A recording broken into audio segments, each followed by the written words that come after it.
검찰개혁을 방해하는 수박들. 소문대로 국힘의 사주를 받은 걸까요? 이재명 대통령을 엮으려 했던 사건들이 알고 보니 검언 유착일 수 있다는 의혹이 제기됐습니다. 그런데 단순 의혹이라고 보기엔 증거가 탄탄합니다. 왜 이게 검언 유착이고 검찰개혁을 방해하는 자가 곧 범인일 수밖에 없는 이유. 영상으로 함께 보시겠습니다. 자, 다시 한번 또 정리합니다. 2022년 대선을 앞두고 차기 대선 주자 이재명을 크게 세 가지 방법으로 제거하려고 했다. 네. 첫 번째가 이재명 조폭 연루잖아. 조폭. 그 이야기를 좀 한번 해볼까 하는데 참 이거 들여다보면 들여다볼수록 진짜 영화 같습니다. 조폭 사건을 들여다봤더니 조폭이 윤석열 후보 선거 운동을 했어. 근데 그거를 이재명 후보로 뒤집어 씌웠어. 대장동도 마찬가지지. 대장동으로 이재명을 잡으려고 했잖아요. 네. 그런데 그걸 들여다봤더니 이재명 후보가 대장동 일당의 수사를 덮었다는 의혹이 터져 나왔잖아. 그쵸. 이런 영화가 어딨냐? 아, 영화보다 더해. 영화보다 더하지. 예. 조폭연로 알고 봤더니 윤석열 후보를 조폭들이 도왔더라. 이거는 뉴스타파가 취재를 해서 깔끔하게 또 보도를 했더라고요. 예. 간략하게만 요거 제가 좀 정리를 해드리겠습니다. 이재명 조폭 연루설의 그림은 간단하게 설명하면 이재명이 국제 마피아 이준석이라고 있어요. 이준석. 국제 마피아 조폭 이준석으로부터 이재명이 수십억 원을 받았다는 거야. 예. 이 그림 자체는. 그런데 조폭 박철민이라고 있습니다. 네, 박철민. 박철민. 조폭 박철민이 장영하 변호사에게 이재명 조폭 연루설을 제보를 했고 장영하가 세상에 유포를 합니다. 그런데 장영하가 이걸 유포한 덕으로 국민의힘 공천을 받고 총선에 출마를 해요. 예. 그런데 장영하가 거짓을 유포했다는 것으로 얼마 전에 대법 네, 유죄 네. 선고 받았어. 네. 그러니까 이건 다 가짜야. 그렇죠. 다 조작이고. 요건 결론이 나버렸습니다. 박철민이 그런데 허위 사실을 전달할 때 도와줬던 조폭이 있는 거야. 그게 이제 조폭 A 씨인데 예. 이 조폭 A 씨가 윤석열 후보 선거를 도왔어. 야, 영화 아닙니까 이거 진짜. 이 영화입니다. 대선 직전 2022년 3월 1일에 국민의힘 당사에서 이 조폭 A 씨가 사람들을 모아가지고 예. 지지 선언을 합니다. 사진 좀 보여주시겠습니까? 지지 선언을. 저 A 씨가 조폭이야. 박철민을 도왔어. 예. 와. 그런데 이거를 도대체 누가 이거를 연결을 했을까? 예. 선거 운동을 해달라고 맡겼던 사람이 박철민의 아버지야. 아버지 사진 좀 올려주시겠습니까? 박용승. 요게 이제 그 조폭 박철민의 아버지인데 예. 요 사람이 전 국민의힘 성남시 의원이야. 요것과 관련해서 조폭 A 씨가 직접 시인을 합니다. 예. 오디오 듣고 오겠습니다. 철민의 아버님이 그 국민의힘 그 성남지부의 청년단으로 계시더라고요. 그래서 이제 아버님께서 이제 저한테 괜찮으면 같이 이런 활동을 좀 해달라. 그 동네에 그래도 너가 아는 동생들도 많고 형들도 있고 이렇게 친구들도 많으니까 그 청년단 활동을 해서 좀 같이 이런 활동을 좀 했으면 좋겠다 이런 취지로 이제 처음에 말씀을 하셔서 뭐 저는 좋다 하고 이제 거기서 이제 그 임명장을 받고 이제 활동을 했던 건데. 뭐 시인하잖아. 이건 팩트입니다. 그래서. 네네. 아니 검사님 이런 영화 보셨어요? 영화? 뭐 비슷한 영화가 뭐 그 전에 나온 적은 있죠. 근데 와. 저게 그때 대선 때 한참 먹힐 수 있었던 게 네. 국제 마피아파가 아름아름 알만한 사람들한테는 이른바 이제 속칭 맞대기라고 하는데 사설 경마. 그러니까 해외에다가 서버를 놓고 이게 과천 경마장에서 그 경마 배팅을 하잖아요. 네. 수수료가 많이 떼요. 근데 사설 경마는 좀 적어요. 그런 게. 그리고 배팅 액수의 제한이 거의 없어. 없고. 그래서 그게 사실은 도박이지. 완전 네. 불법 불법 도박인데 도박. 불법 도박인데 사설 경마가 이게 규모가 커요. 근데 성남의 국제 마피아파가 그 사설 경마를 제일 크게 한다라는 소문이 그 전부터 많이 퍼져 있었어. 그래서 돈을 뭐 어마어마하게 벌었다라는 소문이 퍼져 있었어요. 예. 그런데 하필 성남 국제 마피아파인데 저렇게 해서 뭐 돈 사진 꺼내고 그러니까 야 저렇게 연결 이게 지역적으로도 겹친단 말이야. 그러니까 이게 먹혀들 소지가 많았어요. 그러니까 이게 누군가 기획자가 머리를 그래도 많이 굴린 거야 이게. 이게 그러니까 알만한 사람들은 이게 지역적으로도 겹치네 뭐 이렇게 생각할 여지를 충분히 만든 거거든. 네. 근데 자세히 들여다보면은 이게 정말 엉성했거든. 근데 그때는 이제 워낙 악마가 많이 되다 보니까 맞아요. 느낌적으로 이게 먹혔던 맞아요. 예, 그런 상황입니다. 그런 것도 있었죠. 야, 그런데 조폭으로 이재명 후보 날리려고 했는데 그 조폭이 윤석열에 연결돼 있어. 와. 대장동으로 이재명 후보 날리려고 했는데 대장동 윤석열이야. 윤석열. 이런 이 영화가 어딨고 이런 억울함이 어딨어. 아 진짜 억울한 거. 너무 억울해 진짜. 통탄할 노릇입니다 진짜. 와 정말 이게 대단한 사건입니다. 이거 진짜. 이거 제가 앞서 이 박철민 사건하고 그것이 알고 싶다 방송 인물 관계도 하나 제가 이제 의뢰한 거 그거 있죠. 네. 여기 보시면 지금 밑에 국민의힘 써 있죠. 예, 국민의힘 오른쪽 박철민 부친.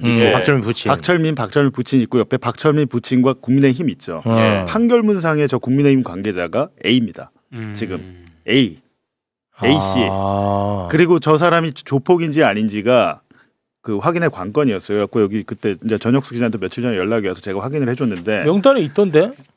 그러니까요. 그 조폭 그 성남국제마피아 조폭 명단 166명 있는 거가 김영진의 수사 기록에 있더라고요. 있더라고. 마침 있어서 이제 확인이 된 거고. 네. 2018년만 해도 지금 조폭 명단에 있던 거 아닙니까? 자기는 전직이라고는 하지만. 네. 어쨌든 성남국제마피아파가 국민의힘 관계자 성남시 수정구의 청년위원장으로 대선 캠프에서 하고 대선 끝나고도 청년위원장을 했어요. 그렇습니다. 계속 정치 활동을 했는데 당시에 윤석열이 당선되는 바람에 저 A 씨랑 박철민 부친 장영함 모두 기소가 되지 않았죠. 아예 수사도 안 받은 것 같고. 그러면 이 그림을 사실 이번 뉴스타파 보도 전에 이거 만들어 갖고 오셨는데 이 그림은 이제 완성이 됐네. 완성이 됐죠. 그리고 내일 저기 윤명균이라고 파타야 사건의 공범. 네. 제가 저번에 이제 정구승 변호사가 접견했다고 했잖아요. 네, 지금 구속 상태. 그리고 본인의 주장이 있었는데 이 주장을 뒷받침할 검찰 수사 보고서가 있다. 예를 들면 내가 태국에서 한국으로 가야 되는데 대선 전에 막 자기를 끌고 가려고 하니까 대선에 이용하려고 하니까 내가 대선에 이용되기 싫어서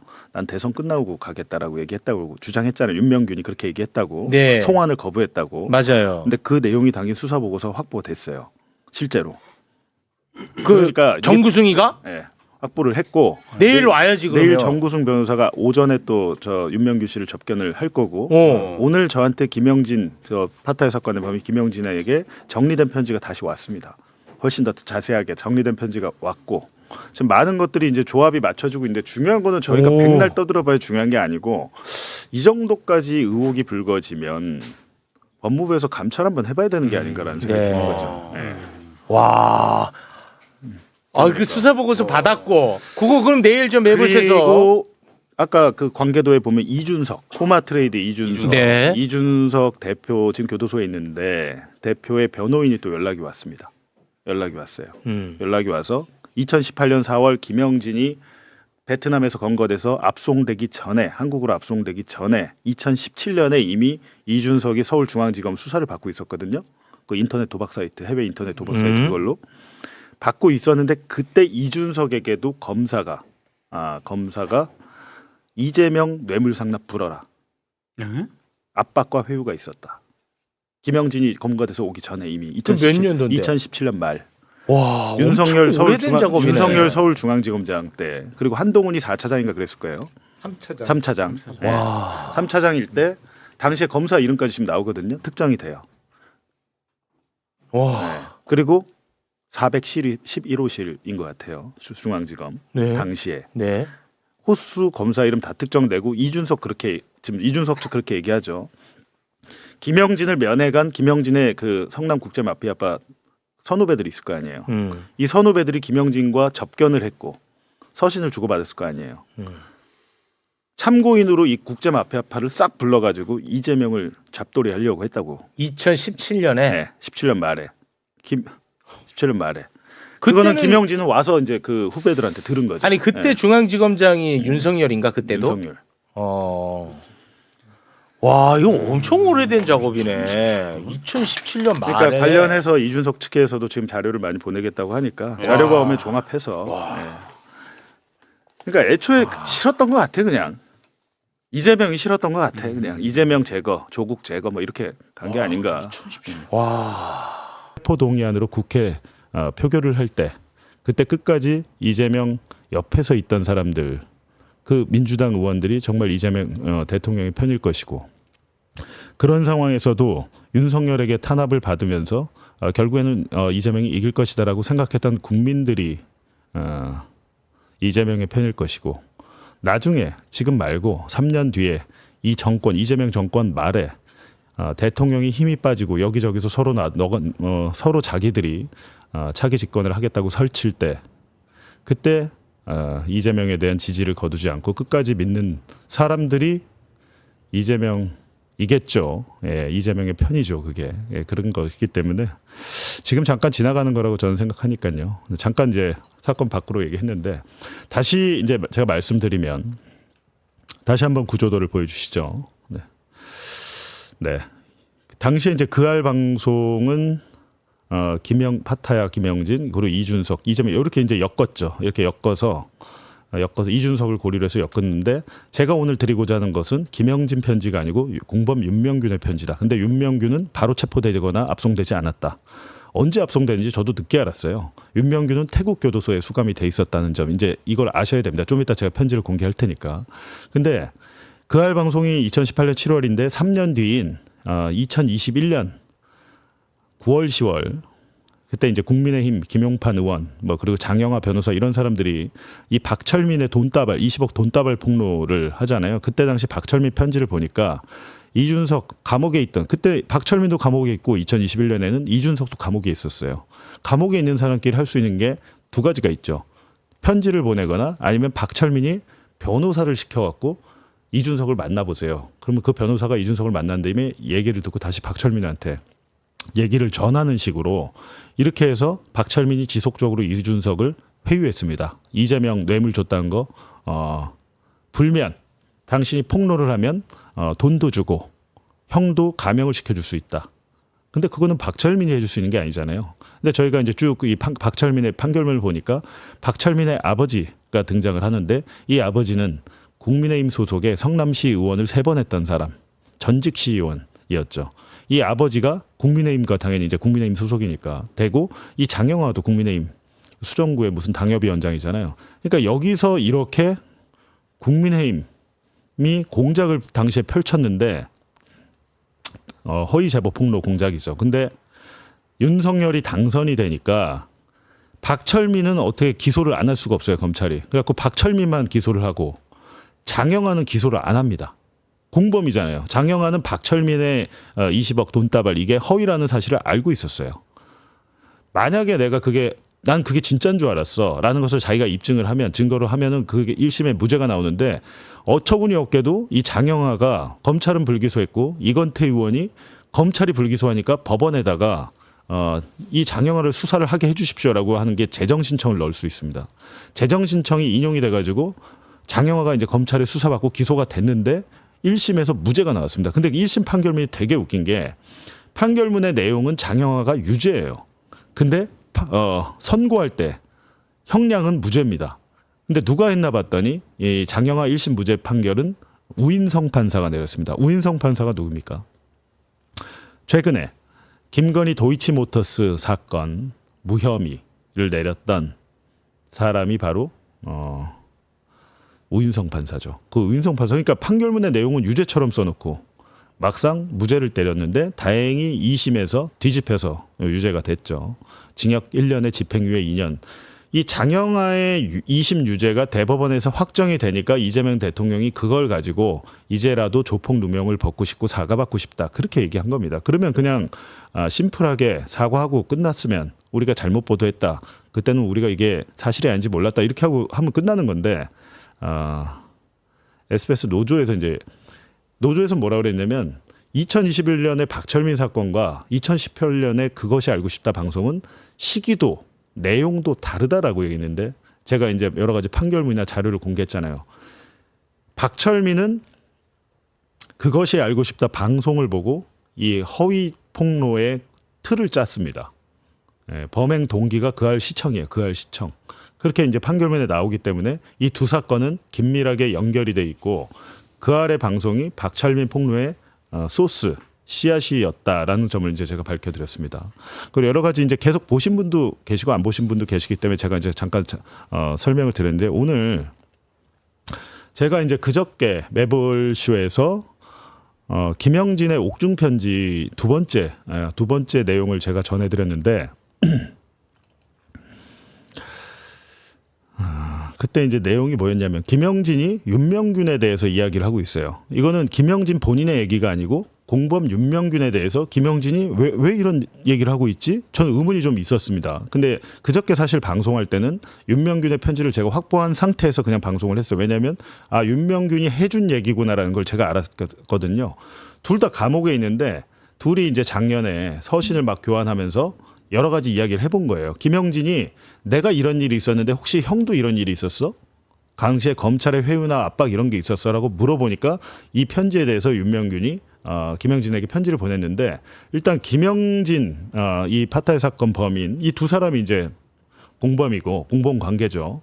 김영진은 징역 17년, 윤명균은 징역 14년을 받았어요. 근데 윤명균은 태국 교도소에서도 5년 넘게 수감이 돼 있었는데 태국은 되게 재밌는 게 징역을 한 15년가량 받았는데 태국 국왕의 생일이라고 윤명균을 가석방 해줬더라고요. 가석방 해줘가지고 나왔는데 이 윤명균이 이제 한국으로 들어왔겠죠. 그 얘기는 조금 더 이제 듣겠지만 지금 제가 보여드릴 편지는 이 김영진이 윤명균에 대한 이야기를 하고 있어요. 여기까지 제가 이제 공개를 한 건데 이거 잠깐 보고 가겠습니다. 네, 화면 좀 보여주시죠.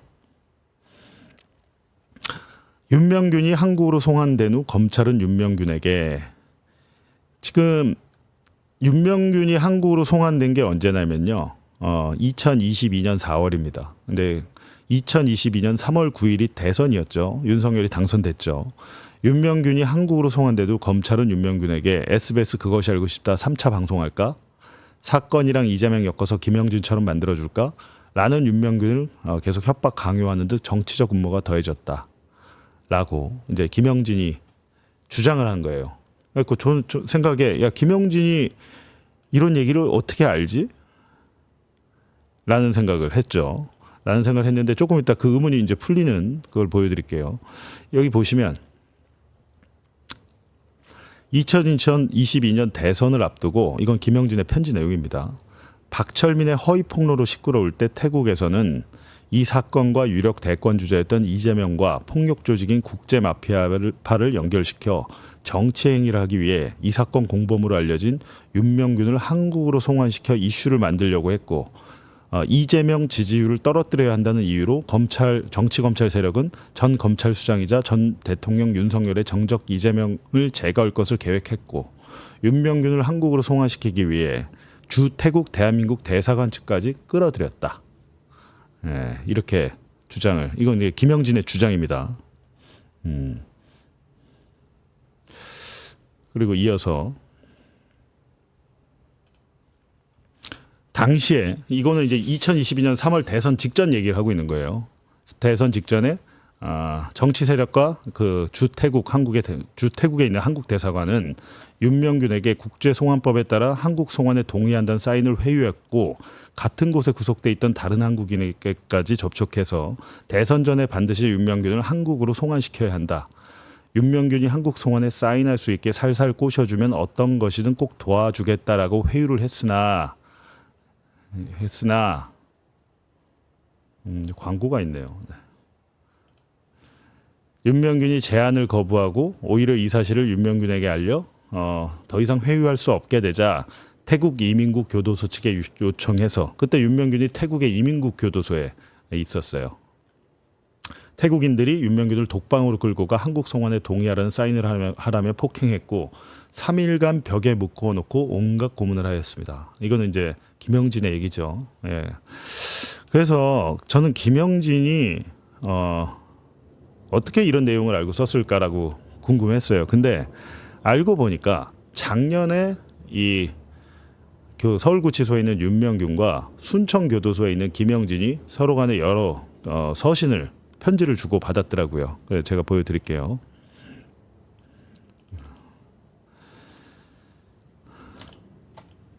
보이시죠? 이게 윤명균의 자필 편지입니다. 예. 김영진에게 보낸 거예요. 뭐 추운 날씨에 건강하게 잘 지내고 있었냐? 정성스레 써서 보내줘. 어마어마한 편지 잘 받았다. 아, 추운데 징벌방에서 지낸다고 고생 많이 했다. 뭐 근데 감옥은 엄청 춥다고 합니다. 엄청 춥대요. 예. 뭐 나름대로 이 두 사람은 뭐 동병상련 그런 게 있겠죠. 근데 기본적으로 지금 제가 이 사건을 보니까 이제 김영진과 윤명균은 우리는 그 피해자 임동준을 고의로 죽이지 않았다. 때린 거 없고 뭐 맞고 뭐 다 맞는데 그를 정말 저 김동준이 죽을 거라고 생각하거나 살인을 저지르기 위해서 폭행을 한 게 아니다. 그러니까 이제 이렇게 되면은 이제 혐의가 상해치사거든요. 상해를 때려서 죽음에 이르게 했으면 상해치사인데 살인 혐의가 입증이 이제 유죄가 되려면 고의성이 입증이 되는데 그 부분에 대해서 이 두 사람은 굉장히 억울해하고 있다고 합니다. 예, 그래서 우리가 잘못은 했고 죄를 지었지만 죄를 지은 만큼만 상응하는 벌을 받겠다 이렇게 두 사람은 지금 생각을 하고 있는 것 같아요. 보니까. 근데 그와는 별개로 지금 대선 직전 이재명을 죽이기 위해서 지금 검찰뿐만이 아니고 대사관까지 얘기가 나오고 있거든요. 예, 외교부죠. 대사관까지 동원이 돼서 태국 이민국 교도소에 있던 윤명균을 데리고 와서 다시 한번 그알 방송에 나왔던 그 내용 아수라 이재명을 여론전을 하려고 했던 것 같습니다. 왜냐하면 박철민의 폭로로 인해서 조폭 연루설이 팍 퍼졌는데 박철민이 띄웠던 그 20억 돈다발 사진이 허위였다. 몇 년 전에 자기가 페이스북에 올렸던 사진을 재활용한 거다라는 게 드러나 버렸어요. 그리고 2022년 1월경에는 제 기억에 뉴스타파에서 박철민의 편지에 다른 사람의 글씨가 있다. 편지가 조작됐다라는 보도도 나왔습니다. 근데 이미 뭐 조폭과의 연관성, 야 이재명 조폭 연루설이 있네. 대장동 사건도 보니까 조폭들 나오던데 이러면서 이재명을 마치 조직원 뭐 고문 성남국제마피아파의 고문이다 이런 식으로 딱 소문을 내고 허위 사실로 마타도를 하면서 지지율이 많이 떨어졌어요. 실제로 2022년 1월에 뉴스타파가 박철민 편지 조작됐다고 해봐야 아무런 상관이 없었어요. 근데 만약에 파타야 사건의 공범인 윤명균이 한국으로 들어온다면 그 자체로 2018년 7월에 그것이 알고 싶다 방송이 다시 한번 크게 회자가 될 수 있는 상황이었던 것 같습니다. 제가 이제 이 편지가 윤명균 편지라는 걸 보여드리기 위해서 몇 장 더 보여드릴게요. 자, 보여주세요. 여기 보시면 형진아 이렇게 해서 편지를 보내고 작년 이제 9월 7일에 명균 형이 이제 김영진보다 한 살 많습니다. 83년생이란 거고요. 그렇다면 이제 편지 내용이 뭘까? 라는 걸 제가 한번 보여드릴게요.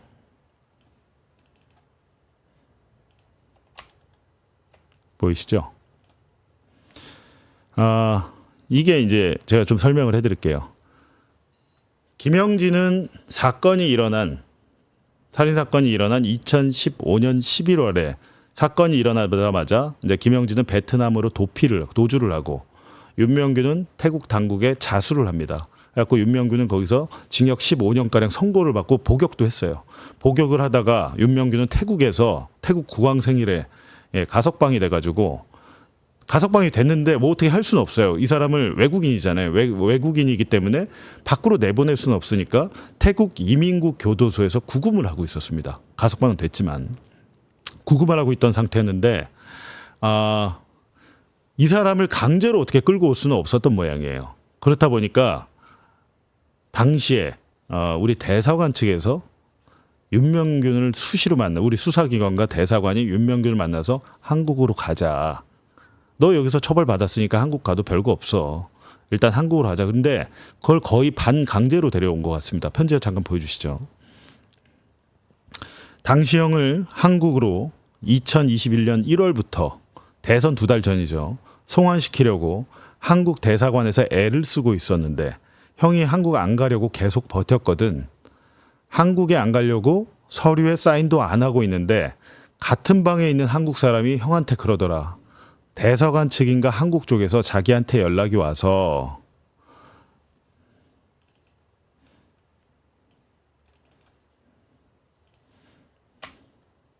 네.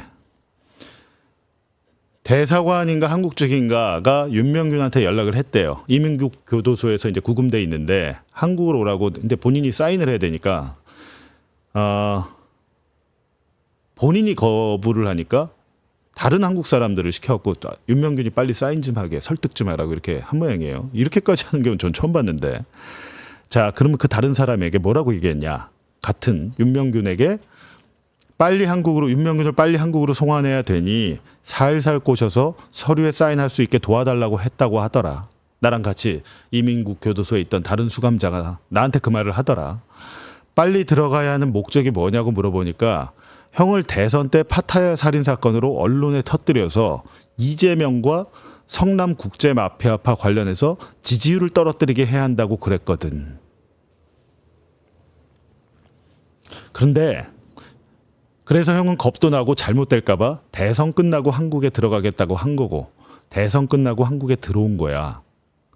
형 사건 기록에 보면 대사관 직원이 만든 수사보고서에 이 내용이 나와 있다.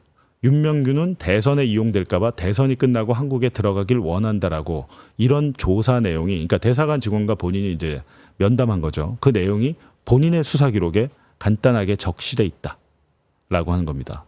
이 수사 기록도 이제 저희가 입수를 하면 지금 윤명균의 말이 사실인지 좀 검증을 해봐야겠습니다. 근데 다시 중요한 것은 대선 때 파타야 살인 사건으로 언론에 터뜨려서 이재명과 국제 마피아 관련해서 지지율을 떨어뜨리게 해야 한다고 그랬거든. 이 얘기가 지금 있잖아요. 이게 진짜 사실이라면 이거는 검찰만의 문제가 아니잖아요. 외교부까지 동원해서. 근데 이게 문재인 정권 때 아닌가요? 저는 이게 되게 이해가 잘 안 되는 겁니다.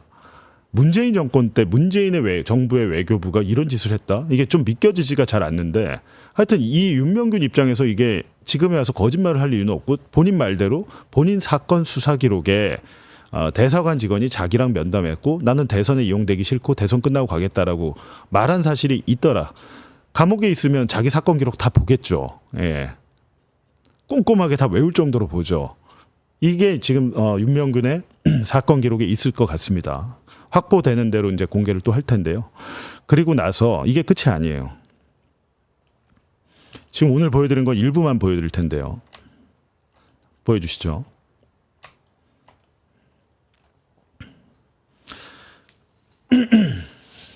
형이 변호사 시켜서 사건 기록 열람해서 조사받은 내용, 대선 관련해서 한국 안 들어가려고 했던 이유, 이 부분 빨리 준비해 주라고 했고 본인도 지금 이게 문제가 될 거라고 이제 생각을 한 거예요. 왜냐하면 이재명 대통령이 당선이 됐기 때문에. 지금 이 두 사람은 정권이 바뀌니까 내가 그때 있었던 얘기를 해야겠다라고 지금 입장이 바뀐 거예요. 윤석열 정권 때는 이런 얘기를 할 수가 없잖아요. 오히려 큰 불이익을 더 당할까 봐 말을 못 하겠는데 이재명이 대통령이 됐으니까 당시에 있었던 얘기를 이제 우리가 해야겠다라고 서로 간에 편지를 주고받았어요. 주고받았는데 그리고 윤명균이 이제 2022년 4월에 대선 한 달 뒤에 들어와요. 버티다가 형이 한국에 와서 검찰과 수사 중에 싸운 이야기를 좀 더 보태고 하면 맞아 떨어질 것 같은데 이 얘기를 하는 거예요. 지금 둘이. 형 나는 김영진이 검찰에서 이런 일을 당했는데 혹시 형도 그런 일을 당했어? 라고 물어본 것 같습니다. 본인이 이제 살인자로 취급받으면서 조사를 받는데 계속 진술을 거부했더니 그런 이야기를 했었거든. 하나하나 설명하자면 겁나게 길고 내용은 간단하게 하면 윤명균 씨 자꾸 이렇게 진술을 거부할 거야? 지금 한국에서 윤명균 씨 한국 들어온 거 몰라? 몰라. 그러니까 윤명균이 이때 들어온 게 보도가 안 나왔던 모양이에요. 우리가 언론이 모를 때. 근데 내가 SBS 기자한테 연락해서 그 알 3편 그것이 알고 싶다 3편 찍어줄까? 국민들 공분 사서 김영진이랑 똑같이 징역 받을래? 윤명균 씨가 태국에서 징역 몇 년 살았지? 6년 조금 넘었습니다. 라고 이제 답을 했더니 그럼 인정하면 내가 징역 12년 줄게. 그래서 여기 보면 담당 변호사가 수사관이랑 겁나 싸우고 오후 수사 때는 조사도 안 받고 그냥 가버렸다. 윤명균 씨 당시 변호인에게 이제 전화를 해봤는데 오늘 전화를 안 받더라고요. 이 부분을 좀 확인을 해봐야겠습니다. 지금 제가 다른 건 아니고 왜 검찰에서 피의자에게 내가 SBS 기자한테 연락해서 그 알 3탄 찍어줄까? 이런 얘기를 어떻게 하죠? 앞서 그 김영진 편지 때 기억나시나요? 김영진의 주장 중에 하나가 뭐였냐면 그것이 알고 싶다 방송 몇 달 후에 나온다라고 했다는 겁니다. 이재명 관련해서 얘기를 해라. 너 안 그러면 그것이 알고 싶다 방송 곧 나와. 감옥에 있던 김영진이 그것이 알고 싶다가 뭐 취재를 중인지 언제 방송에 나올지 어떻게 압니까? 근데 지금 그 얘기를 하고 있는데 이거를 지금 김영진이 이제 와서 지어냈다고 보기에 어려운 게 제가 그 법정 김영진이 박철민 20억 돈다발 이 박철민의 재판정에서 2023년 9월에 지금 한 얘기가 아니죠. 2023년 9월에 윤석열 당선 6개월 후에 박철민의 법정에서도 편지와 똑같은 증언을 했다는 겁니다. 법정 증언을 했다는 겁니다. 본인이 김영진이 윤석열이 당선된 마당에 자기가 살고자 한다면 윤석열에게 유리하게 하는 게 맞겠죠. 근데 그렇게 당시에 검찰에서 본인이 압박과 회유를 받았던 것을 법정에서 마음먹고 폭로를 했어요. 그 내용은 제가 여러 번 또 전화해 드렸으니까 다시 설명은 하지 않겠습니다. 지금 오늘의 이제 방송은 김영진뿐만 아니라 파타야 사건의 공범이었던 윤명균을 태국에서 압송해서 데려오려고 대선 직전에 이벤트를 벌였는데 대선 2달 전에 윤명균이 끝까지 거부를 하면서 대선 후에 들어오긴 됐지만 결과적으로 혹시 이게 검찰과 뭐 외교부가 합작해서 뭘 하려고 했던 게 아닌가, 이재명 죽이기에 동참을 했던 거 아닌가, 이런 강한 의심이 드는 겁니다 지금.